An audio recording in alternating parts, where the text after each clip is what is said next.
আসসালামু আলাইকুম। কেমন আছেন আপনারা?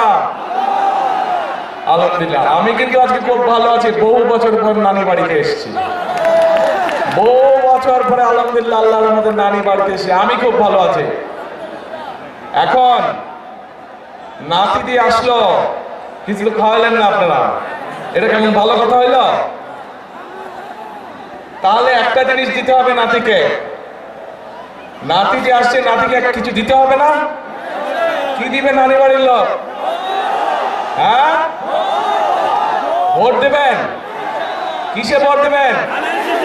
ধানের শীষে।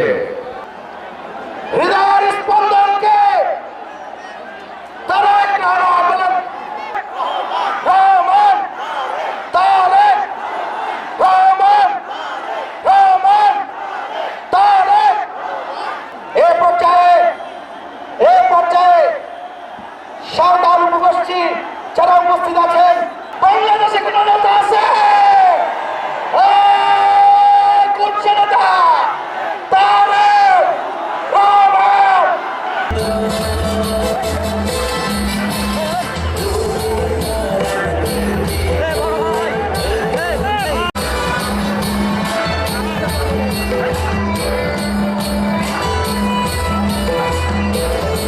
এই যে আমার দুই পাশে চারজন ধানের শীষের প্রার্থী দাঁড়িয়ে আছে। আক্তার সাহেব দাঁড়িয়ে আছে, জাহাঙ্গীর দাঁড়িয়ে আছে, জাহিদ সাহেব দাঁড়িয়ে আছে, জামান দাঁড়িয়ে আছে। এই মানুষগুলোর হাতে আমরা ধানের শীষ তুলে দিয়েছি, দেখতে পাচ্ছেন? এই মানুষগুলোকে আমরা দায়িত্ব দিয়েছি, এই দিনাজপুর অঞ্চলের উন্নয়নের দায়িত্ব দিয়েছি। কিন্তু 12 তারিখে যদি আপনারা আপনাদের পরিকল্পনা সফল করেন, তাহলেই এদের পক্ষে সম্ভব এই এলাকার মানুষের প্রতি দায়িত্ব পালন করা। প্রিয় ভাই বোনেরা, প্রিয় মুরব্বীবর্গ, প্রিয় মা বোনেরা, আমরা কি এদেরকে আপনাদের কাছে ছেড়ে দিতে পারি? এদের দায়িত্বকে আপনাদের হাতে দিতে পারি 12 তারিখ পর্যন্ত? ইনশাআল্লাহ। তাহলে 12 তারিখে এই 4 ব্যক্তি, এই যে সামনে আদিবাসী ভাই বোনেরা বসে আছেন সহ, এখানে সকল ধর্মের ভাই বোনেরা, বহু ধর্মের ভাই বোনেরা বসে আছেন, আপনাদের সকলের কাছে আমি এই 4 ব্যক্তি সহ আমাদের আরো 2 জন তারা আসতে পারেননি, তাদেরকে আপনাদের কাছে আমি দিয়ে গেলাম। 12 তারিখ পর্যন্ত আপনারা এই মানুষগুলোকে ইনশাআল্লাহ দেখে রাখবেন। 13 তারিখ থেকে ধানের শীষ বিজয় হওয়ার পরে এদের দায়িত্ব হচ্ছে প্রতিদিন আপনাদেরকে দেখে রাখা, এই এলাকার উন্নয়নকে দেখে রাখা, এই 4 ব্যক্তির দায়িত্ব। ঠিক আছে তো? নেতৃবৃন্দ উপস্থিত, জুলাই যোদ্ধা, জুলাই পরিবারের সদস্যবৃন্দ, যোদ্ধাদের উপস্থিত, বিরামপুরবাসী ভাই ও বোনেরা, দিনাজপুরের বিভিন্ন উপজেলা থেকে আগত মুরব্বীবর্গ ভাই ও বোনেরা, আসসালামু আলাইকুম।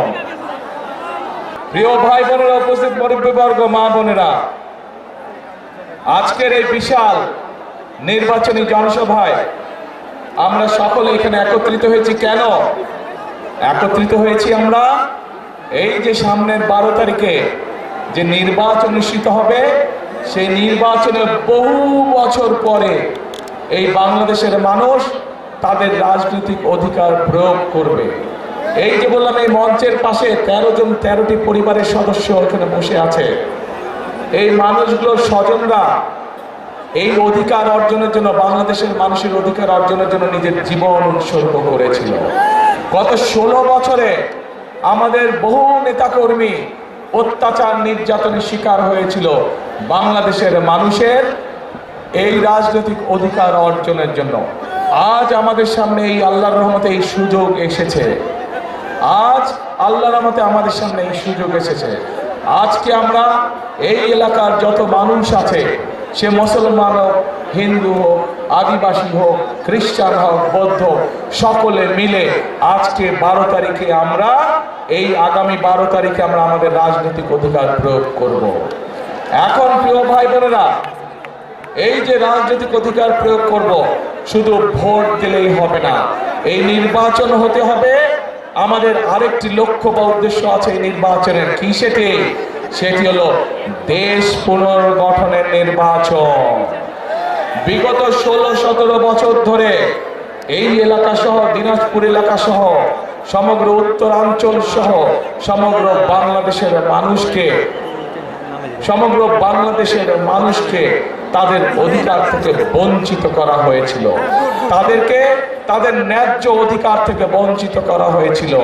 সমগ্র বাংলাদেশের মানুষের চিকিৎসার ব্যবস্থা ভেঙে পড়েছে, নারীদের অধিকার থেকে নারীদেরকে বঞ্চিত করা হয়েছিল। তরুণ সমাজ, যুবক সমাজের সদস্য, তাদের কর্মসংস্থানের ব্যবস্থা ঠিক মতন করা হয়নি, এলাকার ঠিক মতন উন্নয়ন করা হয় নাই, মিল ফ্যাক্টরি স্থাপন করা হয় নাই। ধানের শীষ যতবার দেশ পরিচালনার দায়িত্বে ছিল, ধানের শীষ চেষ্টা করেছে যে এলাকার উন্নয়ন করতে, স্কুল কলেজ রাস্তাঘাট মসজিদ মাদ্রাসা নির্মাণের চেষ্টা করেছে। ধানের শীষ চেষ্টা করেছে কিভাবে নারীদের শিক্ষার ব্যবস্থা করা যায়, ধানের শীষ চেষ্টা করেছে কিভাবে বেকারদের কর্মসংস্থানের ব্যবস্থা করা যায়। প্রিয় ভাই বোনেরা, এই দিনাজপুর অঞ্চলকে সমগ্র বাংলাদেশ জানে কৃষি প্রধান দেশ হিসাবে, কৃষি প্রধান এলাকা হিসাবে, তাই তো নাকি?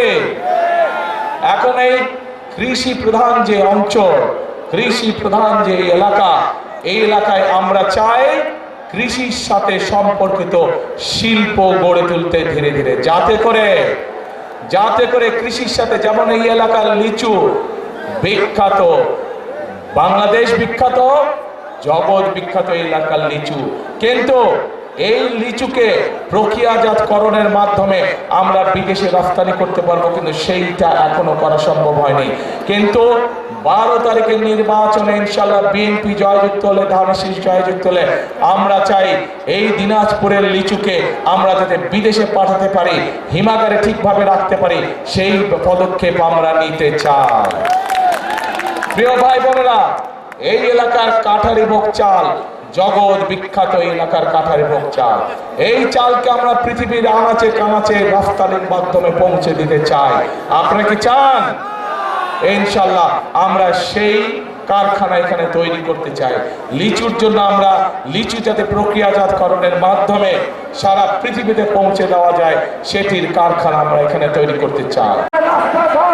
স্কুল কলেজ থেকে শুরু করে সার্বিক উন্নয়ন হবে, তাই বলে আমি অনুরোধ আহ্বান জানাবো, আপনারা আমাদের প্রার্থী আছে তাদেরকেও আপনারা ধানের শীষে ভোট দিয়ে জয়যুক্ত করবেন, এই আশা রেখে আমি আমার বক্তব্য এখানে শেষ করছি।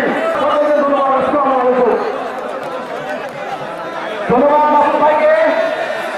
আমরা বিএনপির বক্তব্য চলে যাব, তার আগে আপনাদেরকে একটি মাঝে এসে উপস্থিত হবে যারা এই সামনে আছেন, যেখানে চেয়ার রাখা আছে, আপনারা দয়া করে সকলে বসে পড়বেন, আপনারা দয়া করে সকলে বসে পড়বেন, আপনারা বসে পড়ুন। এই পর্যায়ে আপনাদের সামনে বক্তব্য রাখবেন। বিসমিল্লাহির রহমানির রহিম। জাতীয় সংসদ নির্বাচন প্রধান অতিথি, বাংলাদেশ জাতীয়তাবাদী দল বিএনপির সম্মানিত চেয়ারম্যান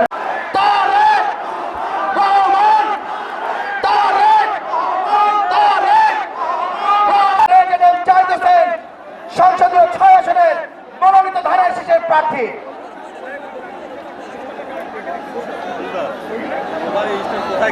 মানুষের অধিকার আদায়ের নেতা, আগামীর বাংলাদেশ গড়ার স্বপ্ন দেখিয়ে বাংলাদেশের মানুষকে যিনি উজ্জীবিত করেছেন, ঐক্যবদ্ধ করেছেন,